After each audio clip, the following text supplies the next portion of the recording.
This is WNEP's Pennsylvania Outdoor Life. Join us for streamside adventures, days in the field with new and old friends.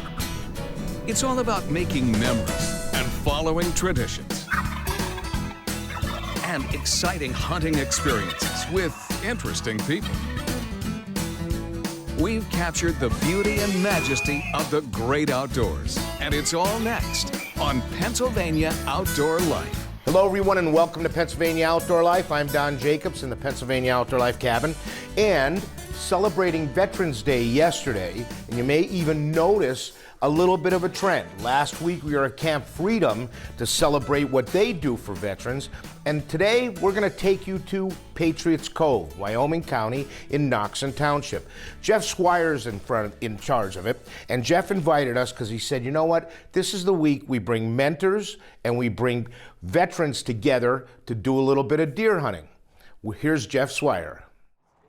Patriots Cove is a facility that supports injured and ill veterans, first responders, and their caregivers. We're also an environmental organization. We protect the very things that we share with our guests, the waterway and the land, constantly making improvements so that we always have these resources to share with men and women who've served our country or each other to have a place to enjoy.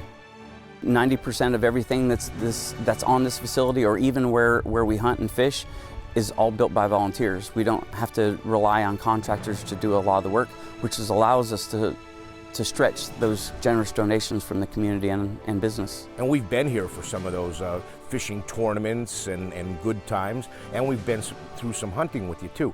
So now bring us to today. What is today and what are we going to do? So this is the third of 4 hunts that we're doing in 2023. This week and next week we'll all be hunting with veterans from all over the country, from Pennsylvania or as far away as Idaho. And it's an amazing opportunity. Just in this group alone, we have someone with stage 4 cancer, traumatic TBIs, and catastrophic injuries. And we're able to provide access to the outdoors in hunting blinds and stuff that are custom built and designed so that no matter how bad or ill these men and women are, we can get them out there to enjoy the outdoors. So they come here for a week, you supply everything. And you also supply mentors, right? That's correct. So it's one-to-one mentorship. We pride ourselves on having that personal care, that support for each other. Many of whom are prior service or first responders that have combat experience or many years in service to the military or their communities, and they have the experience to sit with these men and women, to share stories, to go through the challenges that they're facing and help work through problems, all the while we're waiting for a nice whitetail or turkey to come by. Who are we sitting with today? So you're going to be sitting with Rick and Cody. Rick is a Special Forces retiree, served many years with the Special Forces community, and his mentee is Cody. Cody was also Special Forces and took a very catastrophic injury while serving in Afghanistan. And we're so grateful for both of them. They knew each other prior to going to Afghanistan. Rick was his mentor going through some of the training for Cody to become a Special Forces operator. And Rick is now taking him back out and being his mentor yet again in his life, taking him out hunting while he's... Years later, almost 16 years later, taking him out and enjoying the outdoors together and spending that camaraderie together. The blind that we're hunting this morning, it's a pretty large blind, and it just overlooks a small meadow. It's a small orchard.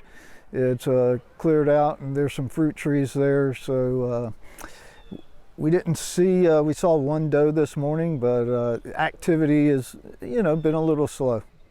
Today I'll be hunting with a young guy named Cody Inslee. He's a former Army Special Operator who was assigned a 7th Special Forces group, and that's who I'll be with today. And he was involved in a pretty tragic accident over there, right? Well, yes, he sustained some significant wounds. And again, I'll let him talk more about that if he's comfortable with that, but I'll just say this about Cody's injuries. They were very life-threatening. And the initial assessment of his condition on the battlefield was pretty grave. They didn't expect him to live through the wounds that he sustained. Yeah, you knew him back then, right? Didn't you train him? Yeah, we have an interesting history. I mentored when I did an instructor tour. When I was in the Special Forces Regiment, I mentored a lot of some guys that I met through church groups and through the local shooting community.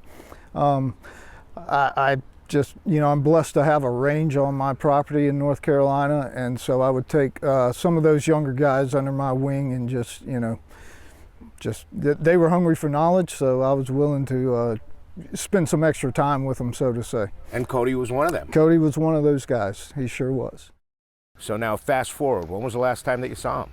The last time I saw Cody was right before he got his orders to go to 7th Special Forces Group, so that's 16 years ago. I mean, it's quite a long time ago. So this was a reuniting of sorts. Oh, I tell you what, it's been a great week so far, and it's only Monday. Right. So, just being able to, kind of reunite with him, and he's from Idaho, so when he left Walter Reed and went back home to Idaho, it was I never got a chance to go visit him. So you reached out to him and said, "Come on and hunt with this great organization." Oh, I couldn't think of a better guy. I did. I reached out to Cody because I couldn't think of a better guy to bless, give a hunt to and get him out here. And Cody's still even with his injuries, he is still the same guy that I knew back then.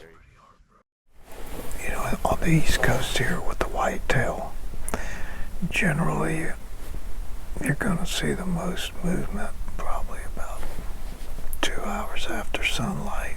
That first couple hours, and then a couple hours before it gets dark. Our first evening hunt ended without seeing a deer or a turkey, so we decided to hunt with Cody and Ricky the next morning at a new spot in a different blind. And again, we came up blank. We went back out for another evening hunt at a different location. 3's the charm. 3 is the charm, man. This is the third hunt. Go get him. I'm told I could sit right here and watch what you're doing. Hey, Cody. Rick, good luck tonight. Hey, thanks. 3's the charm, buddy. Well, I finished out my career as a 18 Zulu. That's a senior non-commissioned officer in the Special Forces Regiment. Before that, I've held duties as a weapons sergeant, a Special Forces intelligence sergeant, and then, eventually a team sergeant. My current job or duty, I guess, to put food on the table at home is I train military and police all over the country. So first responders, but specifically military, specifically SWAT operators mostly, but we have several of the companies that I work for, we have contracts still training the military as well. Wow. But you're here today as a mentor. That's exactly right. Here to mentor some crossbow hunting. And at the end of the third hunt, the only deer showed up behind the blind and well out of crossbow range. I did, however, enjoy my time with these two military heroes, and I wish them the best in the future, and thanks for your service. Cody, Ricky, thank you for letting us share your reuniting together. That was so heartfelt, and we only spent a day and a half with them in the blinds. So we'll update whether or not he did score next week, but right now we say thank you to all the veterans and especially to Cody and Ricky. We're going to take a short break and we'll be right back.